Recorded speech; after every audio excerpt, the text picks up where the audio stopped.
ሰላም እንደምናመሻችሁ የእግዚአብሔር ጸጋና ሰላም ይብዛላችሁ። ዛሬም ባለፈው ቪዲዮ ላይ እንደተናገርኩ የጌታችን የኢየሱስ ክርስቶስ በሕማማቱ ሳምንት ዕለተ ሐሙስ የት እንደነበረና በወንጌላት ምን እንዳደረገ የተጻፈውን እሱን እናያለን። ዕለተ ሐሙስ ሁለት መጠሪያ ያለው፣ አንደኛው የጸሎት ምሽት በመባል የጸሎት ዕለት በመባል ይታወቃል። ሁለተኛው ቅዱስ እራት የተሰጠበት ነው በዚህ ክፍል እና እነዚህን ክፍሎች ከዚህ ቪዲዮ ውጭ ለራሳችሁ ለማየት ከፈለጋችሁ ወይም ለማንበብ ከፈለጋችሁ ክፍሉን መጥቀስ ፈልጋለሁ። ማቴዎስ 26 ከ17 እስከ 26፣ ማርቆስ 14 ከ12 እስከ 26፣ ሉቃስ 22 ከ7 እስከ 23፣ ዮሐንስ 13 ከ1 እስከ 30። እነዚህን ክፍሎች እዛ ላይ ማየት ትችላላችሁ። እና ኢየሱስ ክርስቶስ ለሰው ልጆች ኃጢአት ተላልፎ የሚሰጥበት ቀን ሲደርስ በዛው ዕለት ማታ ከነሱ ጋር ፋሲካን አደረገ። ጌታ ኢየሱስ ክርስቶስ በዛ ቦታ ላይ ሲበሉ ሳለ እየበሉት ካሉት ከፋሲካ ምግብ አነሳና ህብስቱን አንስቶ ይህ ስለ እናንተ የሚቆረስ ሥጋዬ ነው አላቸው። ይህ ስለ እናንተ ኃጢአት የሚፈስ በአዲስ ኪዳን የሚሆን ደሜ ነው ብሎ እየበሉ ካሉት ሰጣቸው ፋሲካ። እና ኢየሱስ ክርስቶስ ከዚህ ፋሲካ እንዳልበላ በግልጽ ይናገራል። ከመከራዬ በፊት ይህንን ከእናንተ ጋር ለመካፈል እፈልግ ነበረ፣ ነገር ግን ሳይሆን እንደቀረ ተናግሮ እንደገና ይሄ ደግሞ የእግዚአብሔር መንግስት እስክትመጣ ድረስ ከዚሁ ተመልሶ ጽዋ እንደማይወስድ ነግሯቸዋልና። እና በጣም የሚገርማችሁ ነገር ኢየሱስ ክርስቶስ የፋሲካ እራት ልዩ ትርጉም አለው። የፋሲካ እራት ልዩ ትርጉም አለው። ቀድሞ ሲበሉ የነበሩትን ለፋሲካ ሲጠቀሙ የነበሩትን ያንን ወደ ቅዱስ ምስጢራት በሚታየው ስጋው በሚታየው ህብስት ውስጥ የክርስቶስ ኢየሱስ የእውነተኛ ስጋ እንደገና ደግሞ ወይኑንም ደግሞ እውነተኛ ደሜ ብሎ የተናገረበት ትልቅ ምስጢር ከአእምሯችን በላይ የሆነ ነገር ነው ያለው።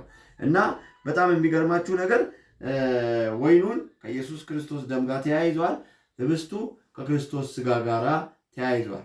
እና ይሄንን በጣም ልዩ አድርጎ ትእዛዝ ተሰጥቷቸዋል። ይህ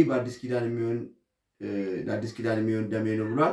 ከዛም በመቀጠል ደግሞ የእግዚአብሔር መንግስት እስክትመጣ ድረስ ያንን ለመታሰቢያነት እንደሚወሰድም በእግዚአብሔር ቃል በጣም ተናግሯል። እና የጌታችን ኢየሱስ ክርስቶስ ቅዱስ እራት የተመሰረተበትና ሐዋርያትም ደግሞ ዕለት ዕለት ይህንን እራት እየቆረሱ መታሰቢያነቱንና በዛ ያለውን የዘላለም ሕይወት የሚሰጠውን ቅዱሱን ምስጢር ሲገለገሉበት እንደነበረ ይናገራል።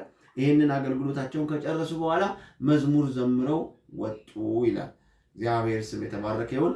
ጌታችን ኢየሱስ ክርስቶስ ትልቅ ነገር ነው በዕለተ ሐሙስ የመሰረተው ቅዱስ እራት። ምክንያቱም ዮሐንስ 6 ላይ ሥጋዬና ደሜን ያልበላ በራሱ ሕይወት የለውም ብሎ የተናገረው ንግግር ነው እና ይሄ ሕይወት ያለበት ነው። አንዳንዶቹ ይህንን እንዴት ይህ ሰው የራሱን ሥጋና ደም ሊያበላን ይችላል ብሎ ብዙዎቹ ተሰናክሎ ሲሄዱ፣ ደቀ መዛሙርቶች ግን ኢየሱስ ክርስቶስ የሚናገረው ቃል ለነሱ ግልጽ ባይሆንም ሕይወትና መንፈስ ያለ ቃል ስለሆነ አምነው አንድ ጥያቄ ጠየቃቸው።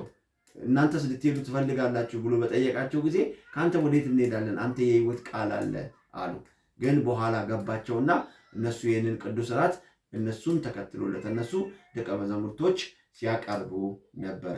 እና ይህ ሐሙስ እጅግ ልዩ ሐሙስ ነው። የእግዚአብሔር ልጅ የክርስቶስ ኢየሱስ ደምና ሥጋ ቅዱስ እራት ሆኖ የተመሰረተበት ነው። እና ዕለተ ሐሙስ ኢየሱስ ክርስቶስ ይሄንን አድርጓል። በዚህ ቀን ሌላ ያደረጋቸው ብዙ ነገሮች አሉ። ወደዛ መግባት አልፈልግም። እግዚአብሔር ስሙ ይባረክ። ይህንን ቪዲዮ ለሌላ እንዲደርስ ሼር አድርጉት። እንደገና ደግሞ ይህን አካውንት ፎሎ አድርጉ። እንደገናም ደግሞ ኮሜንት ላይ አንድ ነገር እንድትሉ ጠይቃለሁ። ኢየሱስ ክርስቶስ ጌታ ነው የሚለውን እንድትጽፉ ጠይቃለሁ። ተባረኩ። እግዚአብሔር ጸጋና ሰላም በድጋሚ ከእናንተ ጋር ይሁን። አሜን።